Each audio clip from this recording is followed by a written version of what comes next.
Dalam tempoh 5 tahun akan datang, kita pula akan migrate ke Indonesia untuk cari kerja di sana. Memang ini ekonomi diorang ni tengah rancak dan mengejar merapati kita. Pekerja Indonesia ni rajin, disiplin dia kata, dan zero turnover. Adakah ekonomi Indonesia akan outperform ekonomi Malaysia? Bismillahirrahmanirrahim. Assalamualaikum warahmatullahi wabarakatuh. Teman-teman semua, dimanapun kalian berada, saya berharap semoga hari ini dan seterusnya kalian semua selalu ada dalam lindungan yang maha kuasa, diberi kesehatan, dilancarkan rezeki, serta digampangkan dalam segala hal urusan. Amin. Dan saya mengucapkan selamat datang, selamat bergabung kepada teman-teman semua yang baru menemukan channel ini. Saya harap dukungannya untuk channel saya yang baru ini dari teman-teman semua dengan cara like, komen, dan subscribe.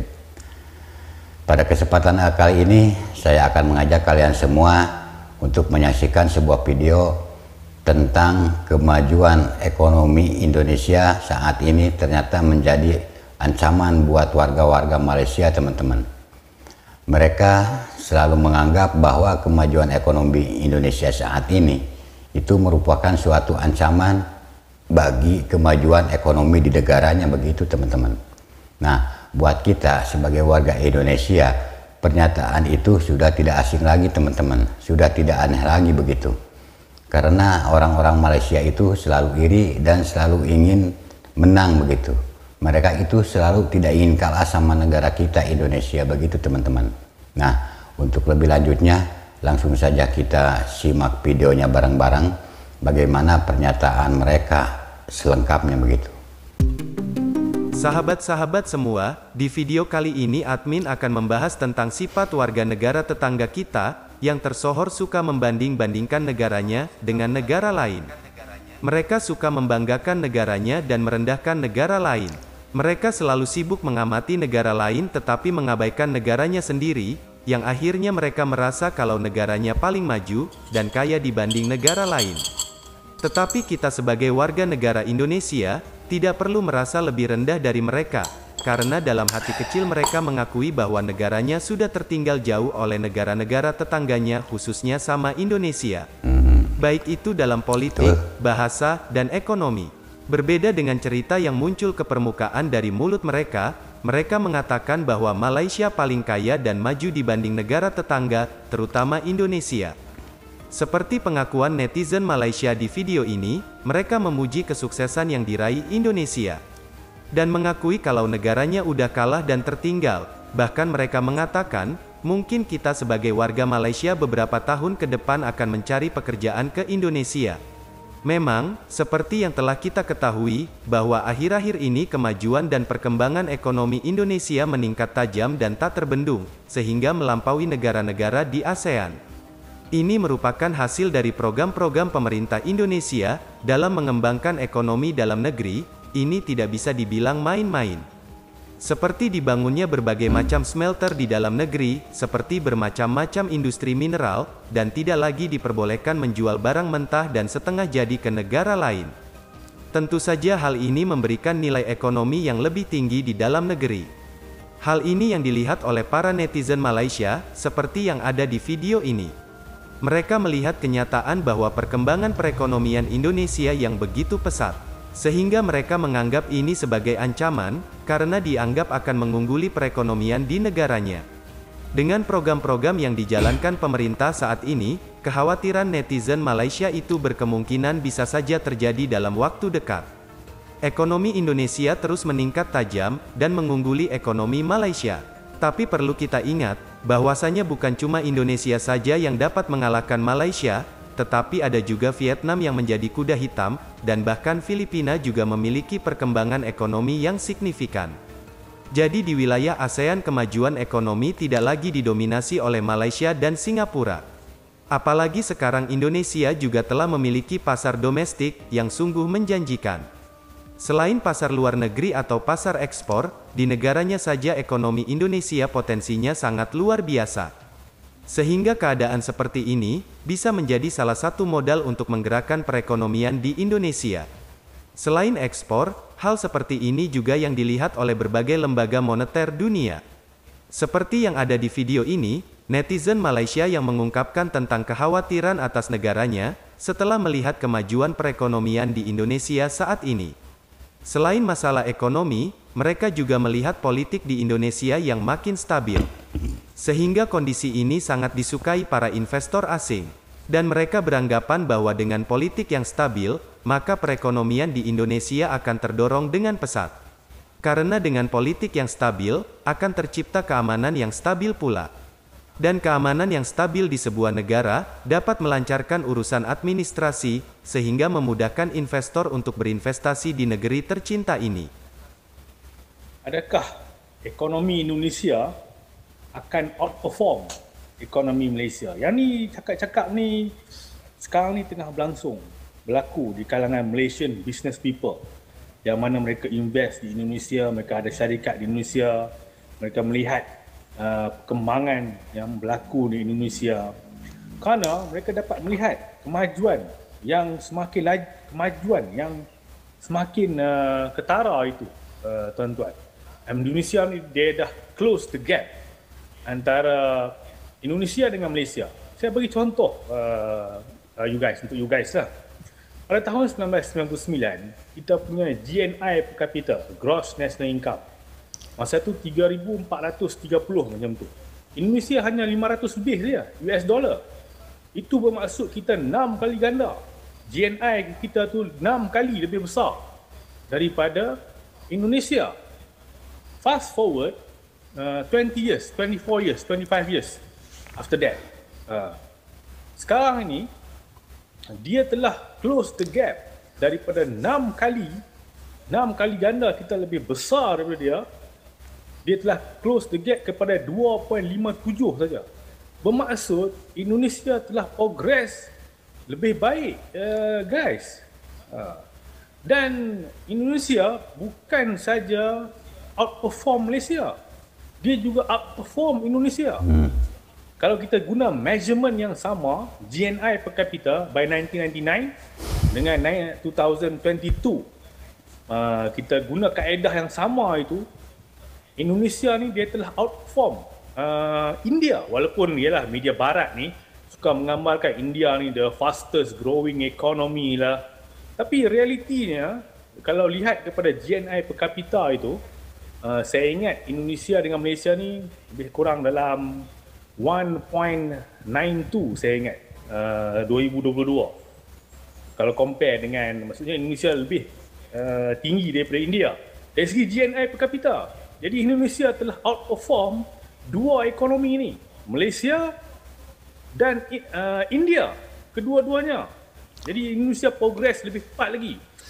Dan tuan-tuan, apabila kita baru-baru ni kan, Indonesia baru-baru ni siap dia punya tu kereta api laju daripada Bandung ke Jakarta. Saya ingat ambil masa lebih kurang dalam, I think dalam 1 hour je from Jakarta to Bandung. Kalau sebelum ni saya rasa berjam-jam lamanya kalau kita travel by car. Saya pernah pergi ke Bandung daripada Jakarta, lama saya ingat mungkin 3 jam ke 4 jam baru nak sampai ke Bandung itu, dengan jalan jam dan sebagainya. Dan sekarang ni kereta api itu telah siap, tak sampai sejam dah boleh sampai. Dan Indonesia nak happy about the projek kereta api laju itu. Dan bila ditanya kepada public Indonesia, mahu tak mereka extend lagi, maksudnya daripada Bandung itu extend lagi ke Jawa Timur, ke kota-kota di Jawa Timur, mereka kata mereka nak, tuan-tuan. Kerana ia kemudahan, laju, tak ada jam dan sebagainya. Walaupun media-media barat ni banyak menggambarkan ni trap lah, orang kata apa China nak, orang kata apa perangkap Indonesia lah dan sebagainya. Ini portray daripada media barat lah. Sebab itu kita kena tengok sama realiti. Satu media barat ni dia jahat.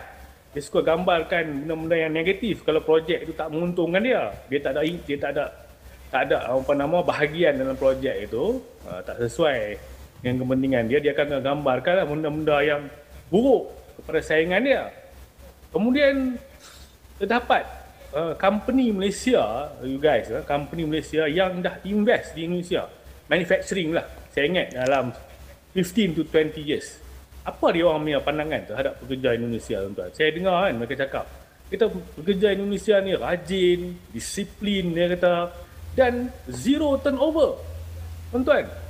Bermaksud mereka happy, bisnes mereka di Indonesia. Mereka ni company Malaysia tau, tapi mereka dah beroperasi di Indonesia 15 to 20 years, and they happy with Indonesia.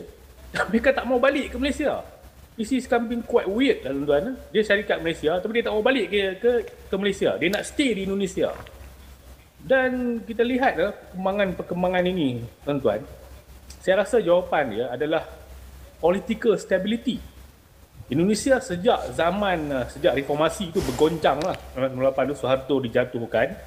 Kemudian naik beberapa orang selepas itu, dan mula stabil ketika SBY, Susilo Bambang Yudhoyono, yang berkuasa selama 2 penggal itu sejak 2004 itu. Indonesia politiknya mula stabil. Tak ada lagi dah pergolakan besar, tuan-tuan.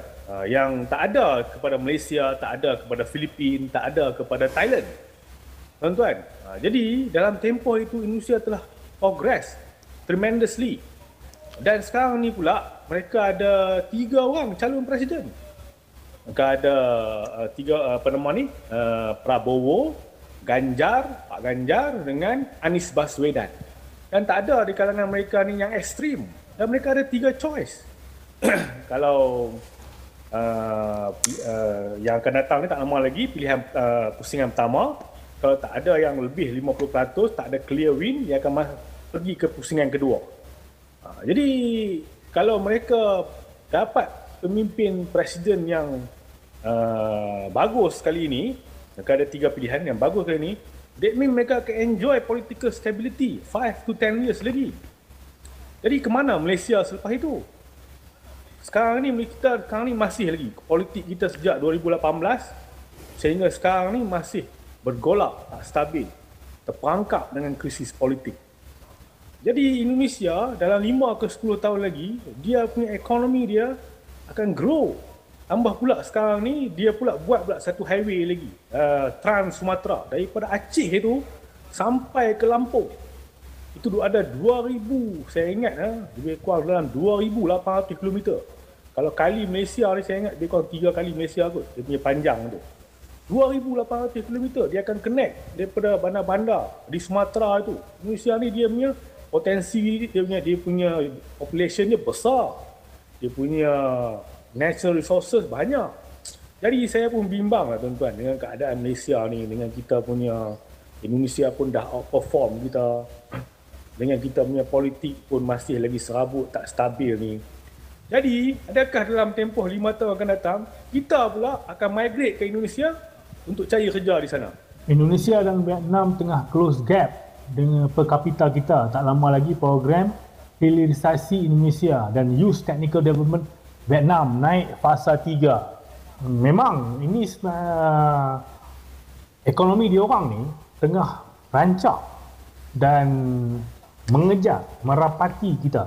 Seperti mana dalam video-video sebelum ni yang saya buat tentang kedudukan GNI, Gross National Income Indonesia, yang close gap dengan India, close gap dengan Malaysia, Vietnam sekarang ini. Hilirisasi ini merujuk kepada satu term di mana Indonesia bergerak ke arah end product, semi product ataupun end product. Bermaksud mereka tidak mahu lagi dikenali sebagai negara yang hanya ekspor bahan mentah. Jadi program tu nama dia hilirisasi. Raw material yang mereka ada, tembaga ke, bauxite ke, nikel ke, contohnya nikel lah. Mereka tak maulah lagi ekspor nikel sebab murah, dan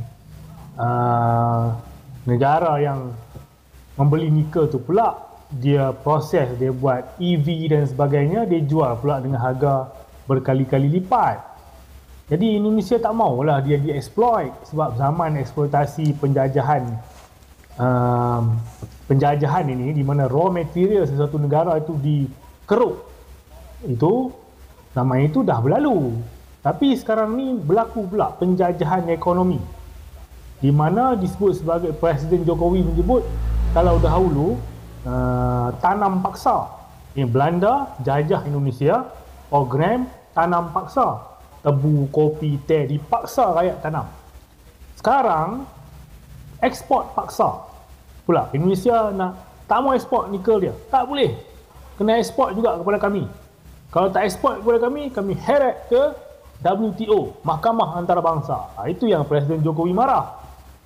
Indonesia masih lagi dengan tekad, sebab orang Indonesia ni, bangsa Indonesia ni, mereka ada jiwa revolusi. Mereka merdeka dengan darah dan air mata. Jadi mereka ada semangat lawan tu ada. Itu program mereka lah, hilirisasi. Jadi apa program negara kita? Apa kita punya economic vision negara kita ini? Kita nak pergi ke arah mana? Itu persoalan ni lah yang mesti digagaskan oleh pakar-pakar ekonomi kita. Mereka kena, supaya kita tahu kita nak pergi ke arah mana. Ini pandangan saya lah. Nah, itulah tadi tentang kekhawatiran mereka yang mungkin akan terjadi bila ekonomi Indonesia terus meningkat. Bagaimana menurut pendapat kalian semua tentang video ini? Silahkan tinggalkan saran kalian di kolom komentar. Terima kasih. Nah, itulah tadi videonya teman-teman. Meskipun kita kurang mengerti apa yang mereka ucapkan, tapi setidaknya kita memahami yang mereka maksudkan begitu teman-teman. Memang kemajuan Indonesia saat ini membuat bangga para rakyat di Indonesia teman-teman, terutama bagi saya sendiri. Saya juga merasa senang dengan kemajuan ekonomi saat ini begitu teman-teman. Nah, mudah-mudahan pemimpin kita yang baru di tahun 2024 ini merupakan suatu pemimpin yang sangat mencintai rakyat dan negaranya begitu teman-teman. Mudah-mudahan pemimpin yang baru nanti mempunyai rasa tanggung jawab kepada rakyat dan negara, dan punya rasa ingin memajukan negara Indonesia begitu teman-teman. Bagaimana menurut kalian semua tentang video tersebut? Silahkan tinggalkan pesan di kolom komentar ya. Dari saya dicukupkan sampai di sini dulu. Semoga kita berjumpa lagi di video yang akan datang. Wassalamualaikum warahmatullahi wabarakatuh.